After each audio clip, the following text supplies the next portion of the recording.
Welcome to our channel. Today, we will delve into the depths of Confucius philosophy, a sage who shaped centuries of thought and continues to inspire millions worldwide. Get ready for a journey of learning, reflection, and practical application of timeless teachings. Confucius, also known as Kung Chiu or Kung Cheng'en'ai for Westerners, was a Chinese master born, probably, in 552 BC. Biography.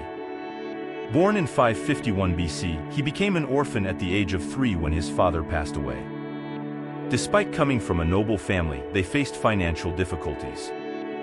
Early on, he worked to support the household, taking on roles such as a shepherd and bookkeeper. In his adolescence, he decided to deepen his studies and become a sage. Confucius treated his disciples without distinction and aimed to teach everyone, a unique approach in Chinese society at the time. He believed that different people required different teaching methods, but he did not reject a disciple based on their social status. His disciples accompanied him on his travels, engaging in dialogues where learning took place. The goal was to acquire wisdom for employment as officials or teachers.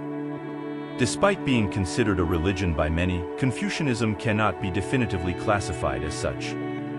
Confucius did not advocate for the worship of a god or dogmatically establish a belief. His philosophy aimed to serve as guidance for a better life. He died at the age of 72 or 73 in his hometown, saddened by the lack of interest from princes in his teachings. Historical context. From the 7th century BC onward, wars and profound social changes shook the feudal system. Many officials traveled throughout China without occupation, offering their knowledge to those seeking wisdom. This period saw the emergence of two Chinese schools of thought, Taoism and Confucianism. Confucius, traveling from principality to principality, offered his services and is considered China's first private teacher. For Confucius, the only inequality among men should be between those who wanted to acquire knowledge and those who did not. Philosophy. Confucius' philosophy is based on human kindness and can be summarized in the famous phrase, "Do not do to others what you do not want done to yourself." Here is a summary of Confucius' ideas on some topics. Human nature. According to Confucius, human beings are inherently good. He rejected the aristocratic notion of superior and inferior men. Regardless of birth, a person should seek moral improvement. Virtues to cultivate include wisdom, a sense of responsibility, benevolence, humanity, and the ability to put oneself in others' shoes. Government. Confucius believed that good governance was based on concern for the well-being and happiness of individuals, setting a good example in the use of power and trusting in human kindness. He also warned that rulers should be attentive to what we now call the common good, and the people had the right to rebel if their interests were not well defended. Religion.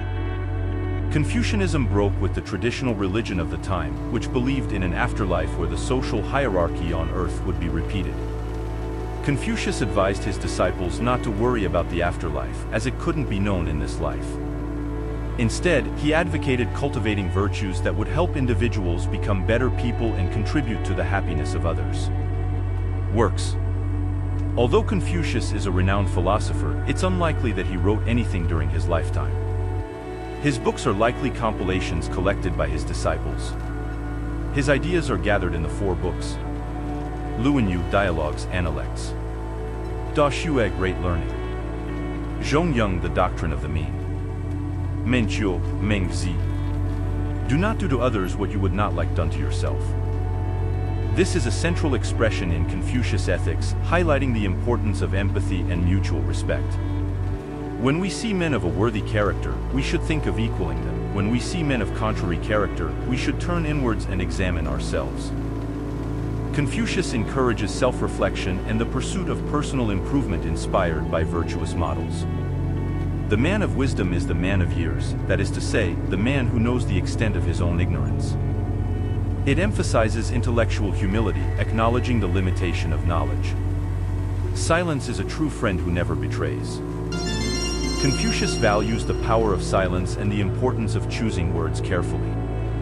If you want to be successful, you must discipline yourself before you discipline others. It reinforces the idea that self-regulation is crucial to achieving success and effective leadership. Virtue is not left to stand alone. He who practices it will have neighbors. Confucius emphasizes the importance of virtuous actions and their positive impact on the community. The superior man is modest in his speech but exceeds in his actions. It highlights the moral superiority of one who acts with humility and whose deeds speak louder than words. Learning without thought is labor lost. Thought without learning is perilous.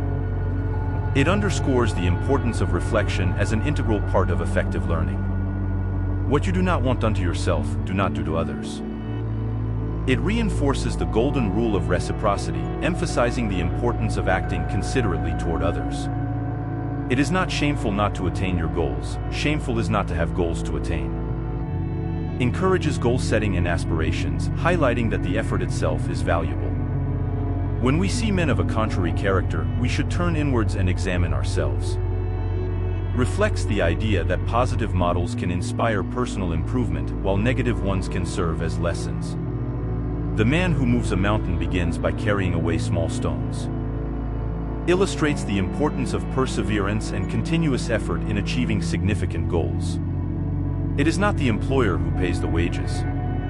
Employers only handle the money. It is the customer who pays the wages. Highlights the centrality of the customer or consumer in economic sustenance and business relationships. It is nobler to conquer yourself than to win 1,000 battles. Emphasizes self-discipline as a more significant victory than external triumphs.